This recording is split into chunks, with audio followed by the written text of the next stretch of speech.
ભોગે નથી કરવાની, કારણ કે આખું ષડયંત્ર સમજાઈ ગયું છે. ટોટલી ઉપરથી નીચે સુધીનું કાલનો બધો ડેટા આવી ગયો છે. એટલે પણ હવે તમારો સપોર્ટ મળી જશે ને તો ઓન પેપર અમે વિજય પામશું.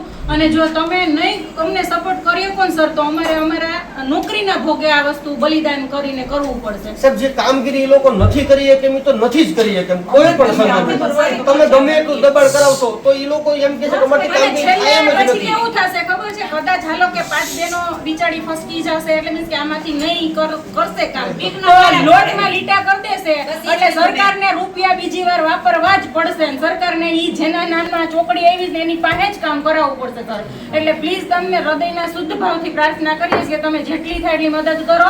અને છેલ્લા તમે છો, અમે પહેલા કલેક્ટર પાસે ગયા, ત્યાંથી ધકેલવામાં આવ્યા, ચીફ ઓફિસર પાસે ત્યાંથી ધકેલવામાં આવ્યા, પ્રાંત પાસે, હવે તમે અહીંયા છો. અને અહીંયાથી જો સપોર્ટ સારો જવાબ મળી જાય તો ભલે, બાકી હવે સીધું બોચી દબવાની છે પીઓની કે અમારા નામ કેમ ગયા. સાહેબ, ક્યાંક ને ક્યાંક ખોટું થયું છે, પણ તમારી ઓલાથી વ્યવસ્થિત થાય એવું કરો સાહેબ.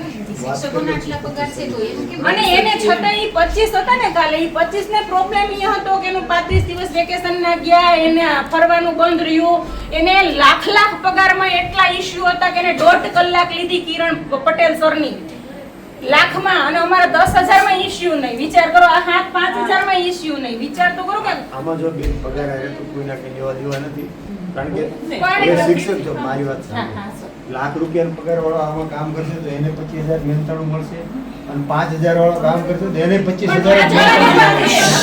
5 વાળાને 25 નથી જોતા, લાખ વાળાને 1.25 લાખ ભલે મળે. જોતા નો જોતા એનો પ્રશ્ન નથી. 5 વાળાને 25 ની જરૂર નથી.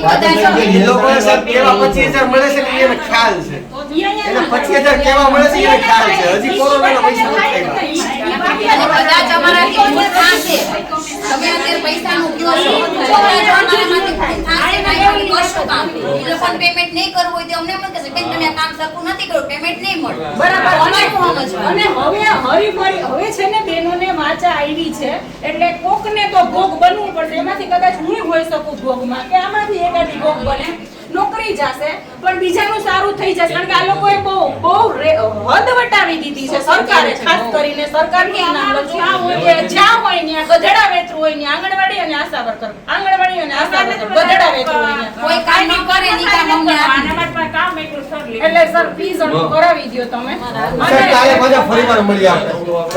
કાલે કર્યું. ત્યાં બોલાવે મારા આશ્રમમાં સાહેબ, આ ઉંમરે આ લોકોને રોવરાવે છે સાહેબ, આ થોડું વ્યાજબી છે. તમે જો તો કે માનવતા જેવું એને છે હું આ કઈ છે. બધા બાબતે ચીફ ઓફિસર સાથે વાત કરી લઉં. કઈ છાના લઈ જાઓ, રોવાનું ન હોય. આવું તો બધે હાલે જ છે. અમારા આશા કેન્દ્ર છે સેટ પણ અમારી કે અમારે જવાબદારી પર બાળકને કાંઈ હોય, માતાને કાંઈ થાય. પોલિસી લેવલથી જે થાય એ એમાં તો બધાએ સરકારે નક્કી કરવાનું, નિર્ણય લેવાનો. સાહેબ, નગરપાલિકાની અંદર અમે ગયા, વ્યક્તિ છે નહીં, જવાબદાર વ્યક્તિ. બેન, આપનું નામ શું છે? મારું નામ જુલીબેન દુધાત છે. અમે અહીંયા અત્યારે ઉપસ્થિત થયા છીએ પ્રાંત ઓફિસમાં. ગઈકાલે અમે કલેક્ટર કચેરીએ ગયા હતા. છેલ્લા 7 દિવસ પહેલાં અચાનક જ અમને કહેવામાં આવ્યું કે તમારી ટ્રેનિંગ સ્ટાર્ટ થઈ છે. હાલ અમારું વેકેશન છે, છતાં પણ અમને કામગીરી સોંપવામાં આવી છે વસ્તી ગણતરીની. તો વસ્તી ગણતરીનું કામ આજે અમારા લેવલમાં આવતું નથી, શિક્ષકોને આવે છે. પણ છતાં પણ એવું જાણવા મળ્યું કે 99 શિક્ષકોના નામ અચાનક રદ કરી અને એના બદલે અત્યારે અમને મૂકવામાં આવેલા છે.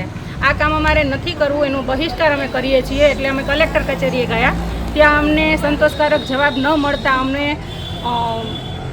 ચીફ ઓફિસર પાસે ગયા, ત્યાં એ હાજર નહોતા. અને એવું જાણવા મળેલું છે કે આ ચીફ ઓફિસરનું ખુદનું કામ છે, છતાં પણ એ અત્યારે વેકેશનના માહોલમાં ફરવા ગયેલા છે, એટલે અમને મળ્યા નહીં. ત્યાંથી અમને મોકલવામાં આવ્યા પ્રાંત ઓફિસે. તો અમે આજે પ્રાંત ઓફિસે આવ્યા છે. ત્યાં સાહેબે સંતોષકારક જવાબ આપ્યો છે, પણ આ જવાબથી સંતોષ માનીને બેસી રહેશું તો અમને કાગળ પકડાવી દેવામાં આવશે. એટલે હાલ હવે અમે પ્રોગ્રામ ઓફિસર પાસે જઈએ છીએ અને એમને પૂછીએ છીએ કે શિક્ષકોની બદલીમાં અમારા નામ કેમ સીધા જ દાખલ કરવામાં આવ્યા. તમારા નામ કોના દ્વારા દાખલ કરવામાં આવ્યા છે? હવે એ તો હજી ગુચડું પકડાણું નથી, આજ સાંજ સુધીમાં પકડાઈ જશે એટલે કહેશું તમને. અને આગળ શું કરવા માંગો છો તમે હવે? બસ કામ નથી કરવાનું, બીજું કાંઈ નહીં. કામ કયા કારણોસર નથી કરવાનું પણ કામ તો તમને સરકારે આપ્યું તો કરવું પડે ને, કયા કારણોસર નથી કરવાના? આ પછી એમ બેન તમે એમ કે નથી કરવું એમ ન હાલે. પણ હવે સીધી ભાષામાં નથી સમજાતું એટલે ભાષા ટેડી થઈ ગઈ છે સર, એટલે કામ નથી કરવાનું.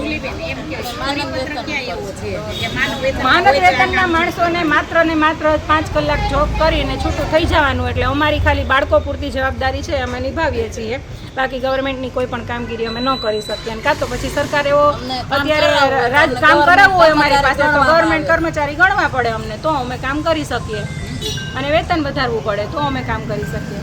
ધન્યવાદ.